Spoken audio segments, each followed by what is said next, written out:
সেমাই খেতে পছন্দ করি। এক হচ্ছে লাচ্ছা সেমাই, আরেকটা হচ্ছে যে জর্দার সেমাই। মাকে বলেছি যে মা আমি এই যে বাসে যাব না। মা তো খুব রাগ। 10 টাকা মানে একটা বিশাল কাণ্ড। বন্ধু বান্ধব নিয়ে একটা হইচই করে বেড়ানো, এটা ছিল আগের। ঈদের দিন কখনো না কখনো একটু হারিয়ে যাই নিজের ছোটবেলায়। সিনেমায় তিনি যাত্রা শুরু করেন নায়ক হিসেবে, তবে খলনায়ক হিসেবে বেশি জনপ্রিয়তা পান। ৮০ ও ৯০ দশকে তার উপস্থিতি সিনেমাকে ব্যবসায়িক সাফল্য এনে দিয়েছে। যে কজন খল অভিনেতার কথা শুনলে দর্শক হৃদয় কেঁপে ওঠে তাদের মধ্যে অন্যতম আহমেদ শরীফ। বর্তমানে নিউ ইয়র্কে পরিবারসহ স্থায়ীভাবে বসবাস করছেন তিনি। আমাদের ঈদ আড্ডায় আজকের অতিথি হয়েছেন দেশের বর্ষিয়ান অভিনেতা আহমেদ শরীফ। আপনাকে স্বাগত জানাচ্ছি আমাদের ঈদ আড্ডায়। ধন্যবাদ। অনেকদিন পর আমরা আপনাকে আমাদের মাঝে পেলাম। কেমন আছেন আপনি? আলহামদুলিল্লাহ, আল্লাহ পাক ভালো রেখেছেন, ভালো আছি। আপনাদের সবার ভালোবাসে ভালো আছি। যেহেতু ঈদের সময়, ঈদ মানেই তো অন্যরকম একটা আনন্দ অনুভূতির একটা মিশ্রণ থাকে। তা আপনার ঈদের সময়টা এখন কিভাবে কাটে? এই বয়সে এসে ঈদের সময়টা প্র্যাকটিক্যালি ওই ছোটদের দোয়া, ভালোবাসা, ঈদি এই সমস্ত দিয়েই কেটে যায়। তবে একটা সময় এমনও ছিল যে আমরা যখন ছোট ছিলাম তখন আমরা ঠিক এই আশায় থাকতাম যে আমরা কার কাছে কতকাল কি ঈদ আছে, ঈদই পাবো, বা ভালো কি জামা আমাকে আমার বাবা মা দেবে, কি পরবো ঈদের দিন, সেটা আগে থেকে গুছিয়ে টুচিয়ে সেটাকে সুন্দর করে ভাঁজ টাজ করে রাখা, এবং ঈদের দিন বন্ধু বান্ধব নিয়ে একটা হইচই করে বেড়ানো, এটা ছিল আগের। আর এখনকার এই বয়সে এসে উল্টোটাও হয়ে গেছে। আমাদের যাগুলো নিয়ে নিয়েছে যারা এখন প্রজন্মের নতুন ছেলেমেয়েরা, তাদেরকে আমরা যতটুকু পারি, টাকা পয়সা তো একটা ঈদের দিন সবাই এক্সপেক্ট করে যে ঈদই বলে, যেহেতু ঈদই এটা দিতেই হয়, জামা কাপড় দিতে হয়, মোটামুটি খাওয়া দাওয়া সব মিলে একটা হইচই, ফ্যামিলি গ্যাদারিং হইচই করেই কাটে ঈদের দিনটা। এখন ভালোই লাগে, খারাপ লাগে না। ছেলেদেরকে কাছে পাওয়া যায়, অন্তত ঈদের দিনে তারা ঘরে থাকে, সেই হিসেবে আনন্দ বিনোদনের মধ্যে কেটে যায় একটা দিন চট করে। আমি খেয়াল করছিলাম যখন আপনি ঈদের কথা বলছিলেন, আপনি কোথাও যেন হারিয়ে যাচ্ছিলেন। আপনার ছোটবেলার ঈদের একটা গল্প আমরা জানতে চাই। খুব তেমন একটা মনে নেই। কখনো এমন হয়েছে আপনার যে আপনি একটা পোশাক পছন্দ করেছেন, সেটা কিনে চেয়েছেন, সেটার জন্য অনেক জেদ করেছেন বাবা মার সাথে? হ্যাঁ, মোটামুটি এটা খারাপ বলনি। এরকম হয়েছে একটিবার যে বাবা আগেই কাপড় পছন্দ করে কিনে নিয়ে চলে এসছেন বাসায়, আমাদেরকে সন্ধ্যায় দেখাচ্ছেন যে এগুলি বাবা তোমাদের ঈদের পোশাক। তো আমি বড় ছেলে, আমরা 4 ভাই। তখন আমাকে ডাকলেন, বললেন দেখো তোমার কাপড় এনেছি। তা আমি দেখে, তখন আমি বোধহয় ক্লাস 9 বা 10 পড়ি। তা আমি দেখে আমার পছন্দ হলো না খুব একটা। তো আমি একটু মুখটা গোমরা করে ফেললাম। মুখের উপরে তো তখনকার দিনে বলাটা তো একটা বিশাল ব্যাপার ছিল, বাবা আমার সামনে কিছু বলা যেত না, কিন্তু মুখটা কাচুমাচু করে ফেলেছি। তখন বাবা বুঝে ফেলেছে, বলে কী হলো তোমার পছন্দ হয়নি? তা আমি বললাম যে না। তাহলে তুমি কি করবে, এটা নেবে না? আমাকে না, আমি তোমার সঙ্গে যাবো দোকানে। তুমি দোকানে যাবে কেন? বললেন আমি দেখে কিনবো, আমারটা আমি পছন্দ করব। তো পরের দিন বাবা আমাকে সঙ্গে করে নিয়ে গেছেন কুষ্টিয়া শহরে সেই দোকানে, যে বলে আছে তাহলে তুমি পছন্দ করবে। আমি আমার মতো পছন্দ করে দেখে যেটা আমার পছন্দ সেটাই নিয়ে ওটা ফেরত দিয়েছি। তারপরে এসছি বাসায়, খুব খুশি। আমার অন্যান্য 3টা ভাই, তারা ছোটো অবশ্য, তার আমার পরের যেটা সেটা ওই যেটা বাবা দিয়েছেন সেটাতেই খুশি। আমাকে বললো বাবা তুমি আবার নতুন করে নিয়ে আসলে, এটা আমি নতুন তোদেরকে দিয়েছে, আমি পছন্দ করে নিয়েছি। এরকম ঘটনা ঘটেছে ছোটোবেলায় অনেক সময়। এই বয়সে এসে মনে করতে পারেন তখন সর্বোচ্চ কত টাকা সালামি পেয়েছিলেন? তখনকার দিনের সালামের কথা বললে তো এখনকার প্রজন্মের দর্শকরাও হাসবে, আর যারা আমার আত্মীয় পরিজন দেখছেন তারাও হাসবেন। এটা হচ্ছে যে তখনকার দিনে 4 আনা ছিল একটা, 2 আনা একটা পয়সা ছিল। তো তখনকার দিনে সাধারণত আমাদেরকে কেউ 1 টাকাও দিত না। 4 আনা দিলেই অনেক পেয়েছি। মনে করেন যে 4 আনা দিয়েছে ওটা অনেক, 4 আনা পেয়েছে, আমাকে 4 আনা দিচ্ছে, কে দিল 2 আনা দিল, আরেকজনকে দিল 4 আনা দিল। এই করে 4 আনা 2 আনা করতে করতে দেখা গেছে যে হয়তো 10 টাকা সংগ্রহ হয়েছে। 10 টাকা মানে একটা বিশাল কাণ্ড। ওইটা 10 টাকা দিয়ে পুরো 1 মাস 1.5 মাস পর্যন্ত আনন্দ বিনোদন, খাওয়া দাওয়া, স্কুলের পকেটে আসে আমার পয়সা 2 টাকা আসে, মানে তখনকার দিনে বিশাল ব্যাপার যে 2 টাকা আসে। আমসবের পকেটে 2 টাকা নিয়ে ঘুরেছে, এটা তখনকার দিনের যারা এখন দেখছেন তাদের অবাক হচ্ছেন যে 2 টাকা কী টাকা। হ্যাঁ ভাই, 2 টাকা অনেক টাকা।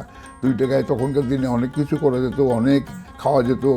আপনার এখন যেটা চিন্তা করছেন যে 2 টাকা তো কোনো টাকাই না, কিন্তু এই সময়ের বিবর্তনে চলে এসেছে, সব কিছুর দাম বেড়ে গেছে, টাকার দাম কমে গেছে, সব মিলে হয়ে গেছে। কিন্তু সে সময় 2 টাকাও অনেক অনেক টাকা ছিল। এই যে তখন টাকার মূল্য এত বেশি ছিল, সালামি পেতেন, এই সালামিগুলো দিয়ে কি করতেন? বন্ধুদের সঙ্গে কোনো স্মৃতি মনে পড়ে? না, একটা স্মৃতি আছে যে ওই ঈদের 1 দিন 2 দিন পরে স্কুলে যখন খুলে যেত, স্কুলে গেলে পরে একটা হতো আর কি, নিজেদের মধ্যে একটা আলাপ আলোচনা বৈঠক হতো যে কে কত, তুই কত পেয়েছিস। তো বললো যে আমি বলবো না, তুই আগে বল তুই কত পেয়েছিস। আমি বললাম, ঠিক আছে বলবো। এই করতে করতে 4-5 জনে মিলে কে কত পেয়েছি, কে হায়েস্ট, সেই একটা কম্পিটিশন হতো। যে হায়েস্ট হতো সে বলতো, দেখছিস তোরা কেউ বলেনি আমি এত পেয়েছি ঈদি। তাহলে ভালো, তুই পেয়েছিস। এরকমভাবে আমিও অনেক সময় প্রথম হয়েছি যে আমি বেশি। তো এটা আসলে একটা আনন্দের ব্যাপার ছিল যে ঈদি কে কত পেয়েছি, বন্ধুদের মধ্যে এটা নিয়ে বেশ কথা হতো, আলাপ হতো। আচ্ছা, এই যে এখন যখন দেশের বাইরে ঈদ উদযাপন করতে হয়, সেই সময়টা আসলে অনুভূতিটা কেমন থাকে আপনার? অনেক সময় মনের অজান্তে, ধরো ঈদের দিন কোনো এক সময় হয়তো ফাঁকা একটু বসে আছি, তখন কিন্তু ফিরে চলে যাই সেই আমার ছোটোকালের বেলায়, যখন এইগুলো আমার সঙ্গে হতো। আমার বাবা মার ঈদি, কে কখন আসবে, ঈদি কী করে নিব, এই যে তখন কিন্তু চিন্তা করি। আমি মাঝে মধ্যেই ঈদের দিন কখনো না কখনো একটু হারিয়ে যাই নিজের ছোটোবেলায়, এবং চিন্তা করি যে আমি এরকম ঈদের জন্যে দৌড়াদৌড়ি করে বেড়াতাম, কার কাছ থেকে নেবো, কে দেয়নি, কার কাছ থেকে কত টাকা নিতে হবে। এটা কিন্তু ঈদের দিন অনেক সময় মনের অজান্তে এগুলো ভেসে ওঠে নিজের স্মৃতির মধ্যে। আচ্ছা, ঈদের দিন সকালে কোন খাবারটা আপনার অবশ্যই লাগবে? অবশ্যই ঈদের দিন সকালে সারা জীবনই আমি খুব সেমাই খেতে পছন্দ করি। এক হচ্ছে লাচ্ছা সেমাই, আরেকটা হচ্ছে যে জর্দার সেমাই বলে, যেটা ভাজা সেমাই। এই দুটো মিক্স করে আমি সাধারণত খাই, এবং এটা আমার খুব প্রিয় খাবার। ওই নামাজ পড়তে যাওয়ার আগেও আমি একটু খেয়ে যাব, আবার এসেই বসে থাকবো টেবিলে ওইটা খাওয়ার জন্য।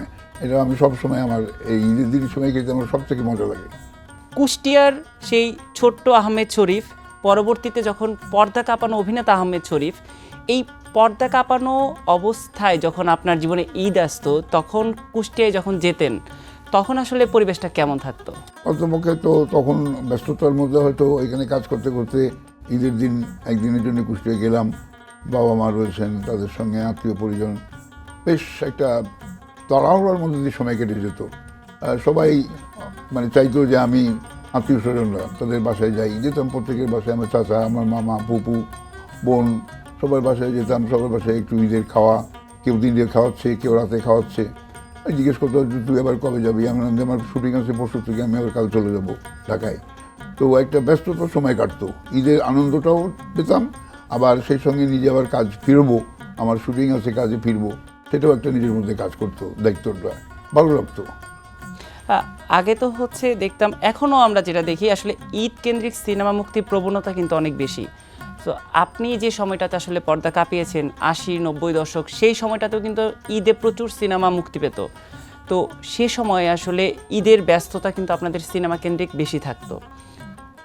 ওই ঈদগুলো, এই যে সহ অভিনেতা অভিনেত্রীদের সঙ্গে ঈদ উদযাপন নিশ্চয়ই করা হয়েছে। হ্যাঁ, তা তো বটেই, হয়েছে তো বটেই।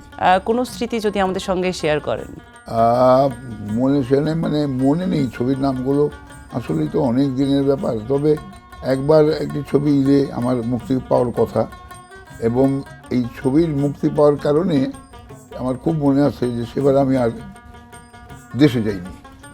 মানে মাকে বলেছি যে মা আমি ঈদে বাসায় যাব না। মা তো খুব রাগ, কেন আসবি না ঈদের বাসায় তুই? না মা, আমার ছবি রিলিজ হবে, আমি ঢাকায় ছবিটা একটু দর্শকের সঙ্গে বসে দেখবো কেমন, আমাকে কেমন গ্রহণ করলো বা আমার কাজ কেমন হয়েছে। তো বলছি তো তুই পরে যেও দেখতে পারিস। আমি বললাম না, ঈদের দিন একটা সবার সঙ্গে বসে দেখা একটা আলাদা, ওর একটা আলাদা ব্যাপার আছে। আমরা কয়েকজন মিলে জোশী, আমি এরকম করতাম, ঢাকায় তারা থাকতাম একসঙ্গে, রাত্রে একদম নাইট শোতে হলের ভিতরে যে দাঁড়িয়ে সিট ভর্তি, আমরা দাঁড়িয়ে চুপ করে খানিকক্ষণ দেখতাম ছবি, যে কাকে কীরকম নিচ্ছে দর্শক, হিরোকে কেমনভাবে নিল, আমাকে কেমনভাবে নিল। তো এটার একটা আনন্দের কারণে একবার আই মিসড মাই পেরেন্টস, এটা আমার মনে আছে খুব, যে আমি যাইনি দেশে, আমি ছবিতে দাঁড়িয়ে আমার বন্ধু বান্ধব নিয়ে ছবি দেখেছি। আচ্ছা, এই যে আপনি জসিম ভাইয়ের কথা বলছিলেন, আপনাদের সময় তো আমরা দেখেছি যে আসলে সহ অভিনেতাদের মধ্যে কেমন সুসম্পর্ক ছিল। তো এখন যখন সেই বিশেষ দিবসগুলো আসে, তাদের কথা মনে পড়ে, বিশেষ করে জসিম ভাইয়ের কথা মনে পড়ে? আমি একসময় টেক্সটাইল কর্পোরেশনে অ্যাডমিনিস্ট্রেটিভ অফিসার ছিলাম, জব করতাম অ্যাডমিনিস্ট্রেটিভ অফিসার। পরবর্তীতে আমি ঢাকায় হেড অফিসে এসে বদলি হয়েছিলাম। তো সেই অফিসে একজন জব করা মানুষ, একজন গ্র্যাজুয়েট বিএ পাস করা মানুষ, সে যে পর্দা কাঁপানো একজন অ্যাকশন ভিলেন হয়ে যাবে বা অ্যাকশন অ্যান্টি হিরো হবে, দিস ইজ আনবিলিভেবল। আমি নিজেই পর্দায় যখন দেখেছি, আই ওন্ট বিলিভ যে আমি কি ওই লোক, এই লোক আমি নাকি, কেমন করে হলো। And it is only Jasim. Jasim আমাকে আমার শরীর তৈরি করেছে। প্রথম তো আমার গুরু যিনি সুভাষ দত্ত, উনি আমাকে ছবিতে এনেছেন অরুণোদয় অগ্নিসাক্ষীর মাধ্যমে, সেটা দিয়ে হয়েছি আমার শরীর। পরবর্তীতে এই যে অ্যাকশন অ্যান্টি হিরো, এটার জন্য সম্পূর্ণভাবে আমার বন্ধু জসিম, সে একেবারে মানে আমাকে হাতে হাতে ধরে শিখিয়েছে অ্যাকশনগুলো। এবং পরবর্তীতে আমি যখন অ্যাকশন করতাম, এমনও হয়েছে যে যারা ফাইটার ছেলে পেলে, যারা যারা কাজ করে ফাইটারের, ওরা অ্যাকশন করতে জসিমের পছন্দ হতো না। বলেছে তোমরা কী করো, দেখো তো আমার শরীফ সাহেবকে দেখো, দেখো ওনাকে, উনি কেমন করে অ্যাকশন করে এটা শেখো ওনার কাছ থেকে। এবং আমি দরকার জসিম বলতো যে একটু ওদের দেখান্ত করে, ওদের সঙ্গে আমি অ্যাকশন করতাম, ওরা ওটা শিখতো আমার কাছ থেকে। এটার সবের পেছনে কিন্তু আমার এই বন্ধুটি যে চলে গেছে ছেড়ে আমাদেরকে অনেক আগে, আমি মানে অবশ্যই তার কাছে কৃতজ্ঞ। আমার জীবনের যে আমল শরীফ হয়েছে আজকে, আমি অ্যাকশন ছবির জন্যে, বিশেষ করে যে সমস্ত কাজ আমি অ্যাকশনে করেছি, আর কেউ পারেনি আমাকে জসিম যেভাবে করিয়েছে কাজ। প্রত্যেকটি ছবিতে নতুন নতুনভাবে আমাকে সে উপস্থাপন করার চেষ্টা করতো। আর ওর সঙ্গেই আমার বেশি ছবি অ্যাকশন লোকে খুব পছন্দ করতো, যে একদিকে নায়ক জসিম আর এদিকে খলনায়ক আমল শরীফ, এই দুজনের যে টকরাটকরি, এটা লোকে খুব ভালো একটা। তো আমাকে একবার একটা ছবিতে হঠাৎ করে, ছবিটা আরম্ভ হওয়ার আগে অন্য ছবির কাজ করছি, তো কথা কথা একদিন বলছে যে, আমাকে কথা কথা শ্বশুর বলতো, তো বললো যে আপনাকে পরের ছবিতে আমি একটা দৃশ্য তৈরি করছি, এটা কি পারবেন করতে, করবেন আপনি? তবে আমার মনে হয় নিজেই বলতো যে আপনি করবেন। আমি কি বলে, আপনার গায়ে আগুন ধরিয়ে দেবো, লাইভ আগুন ধরিয়ে দেবো, 3-4টে ক্যামেরা বসাবো, আপনি দৌড়িয়ে ওই করিডোর থেকে করিডোরে আসবেন, এটা শটটা কি দিবেন আপনি? তখন তোমার কী মনে হয়? তো বলে না আপনি দিবেন, আপনি খুব জিদি লোক। জানলাম তাই? বলল যে হ্যাঁ। তখন ঠিক আছে যাও, বলে এটা পরের ছবিতেই আপনার জন্য আমি এই ক্যারেক্টারটা তৈরি করেছি, আপনার গায়ে আগুন। এবং ঠিকই যেদিন শুটিং হলো, 3-4টে ক্যামেরা বসানো, আমার মনে আছে আজও, ওই এফডিসির লম্বা লম্বা করিডোর আছে, ওইখানে রেডি করে আমার সব করে, এদিকে ক্যামেরা ট্যামেরা রেডি, জসিম লোকজন রেডি। আমাকে খালি বারবার বলছে যে আপনি কিন্তু ভয় পাবেন না, সব রেডি আছে, আপনি সেখানে পড়ে যাবেন, এ পর্যন্তই, আমি তারপরে যা করার আগুন টাগুন নেবার আমরা নেবো। আমি বললাম কোনো চিন্তা করছি না, আমি তুমি চালাবো, ক্যামেরা চালাবো, শর্ট করে দিয়ে ওইখানে আমাকে দিয়ে আগুন ধরে দিল, পিটিয়ে গায়ের মধ্যে সব পিটিয়ে লাগানো, অনেক কিছু ইন্ডিয়া থেকে আনিয়েছিল, এই ওখানে লাগিয়ে দিল। আমি দৌড়াচ্ছি, এরকম করে দৌড়াচ্ছি, দৌড়াতে এসে সামনে পড়ে গেলাম। ওরা তাড়াতাড়ি জসিম নিজেই, আমার মনে আছে আজও, এই নিভানো সব নিভিয়ে খোলে ছিঁড়ে ফেলে তাড়াতাড়ি। বললো কিছু হয়েছে? তাতে বললো না কিছু হয়নি। আমাকে খুব জড়ায় ধরলো জসিম, জড়ায় ধরে বললো যে রিয়েলি আমি জানি যে আপনি পারবেন, সেই না আপনার কে জবাব নেই, আপনার এই যে শট, এই কিন্তু অনেকেই দিতে চাবে না, কিন্তু আপনি দেখেন ঠিকই দিলেন, এবং খুব কি দেখেন ক্যামেরাতে কত সুন্দর লাগবে। এই হচ্ছে জসিম। আচ্ছা, আপনার সঙ্গে কথা বলে আসলে আপনি যেমন সোনালী অতীতে ফিরে গিয়েছিলেন, আমরাও কিছু সময়ের জন্য আসলে সোনালী অতীতে ফিরে গিয়েছিলাম। আপনাকে অসংখ্য ধন্যবাদ আমাদের ঈদ আড্ডায় যুক্ত হওয়ার জন্য। আপনি যদি আপনার দর্শকদের ঈদের শুভেচ্ছা জানাতে চান। হ্যাঁ অবশ্যই, প্রিয় আমার দর্শক ভাই বোনেরা, আপনারা আমাকে অনেক ভালোবাসা দিয়েছেন, সে ভালোবাসা আমি বলতে পারি ফেরত দিতে পারবো না। আজকের এই ঈদের দিনে আমার কাছ থেকে অনেক কিছু শুনলেন, আমার ঈদের সময়কার কথা। আপনাদেরকে ঈদের অনেক অনেক শুভেচ্ছা, ভালোবাসা, অভিনন্দন। সবাই সুন্দরভাবে ঈদ করুন, সবাই আত্মীয় পরিজন নিয়ে ভালো থাকুন, সুন্দর থাকুন, এই কামনায়। ধন্যবাদ সবাইকে।